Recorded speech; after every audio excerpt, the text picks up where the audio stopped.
Video detik-detik genset dan lampu meledak di konser Firsa Besari Pekanbaru, penonton berlarian. Konser penyanyi solo Firsa Besari di Pekanbaru, Riau terpaksa dihentikan setelah mengalami insiden. Adapun konser Firsa Besari dihentikan karena adanya lighting dan genset yang meledak dan mengeluarkan asap hitam. Video detik-detik lampu dan genset di panggung konser tersebut meledak mengeluarkan kepulan asap dibagikan langsung oleh Firsa Besari pada Instagram story-nya Senin 30 Januari 2023. Video tersebut semula berasal dari rekaman sejumlah penonton yang merekam aksi panggung Firsa Besari saat tengah menyanyikan lagu Waktu Yang Salah. Dalam video tersebut tampak saat kejadian ledakan Firsa Besari masih asik bernyanyi dengan gitar listriknya. Firsa mengira itu suara kembang api, setelah ia sadar langsung tim berdesakan keluar.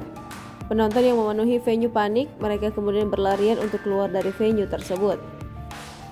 Sehingga penampilan Firsa pun terpaksa dihentikan demi keselamatan bintang tamu dan para penonton yang hadir. Pada unggahan lainnya, Firsa pun membagikan kondisi pasca kejadian ledakan tersebut. Ia bertemu beberapa rekan lainnya seperti Kunto Aji dan model video klip lagunya Bukan Lagu Valentine Fitri Wulandari. Sebagai informasi, Firsa Besari merupakan penulis YouTube dan musisi asal Indonesia. Sebagai YouTuber, Firsa Besari mempunyai konten bertajuk Sebuah Jurnal. Saat ini ia sedang merintis perjalanan atap negeri bersama Arsal Bahtiar. Ia akan mendaki 33 gunung di 33 provinsi Indonesia. Jangan lupa subscribe, share, komen, dan like ya.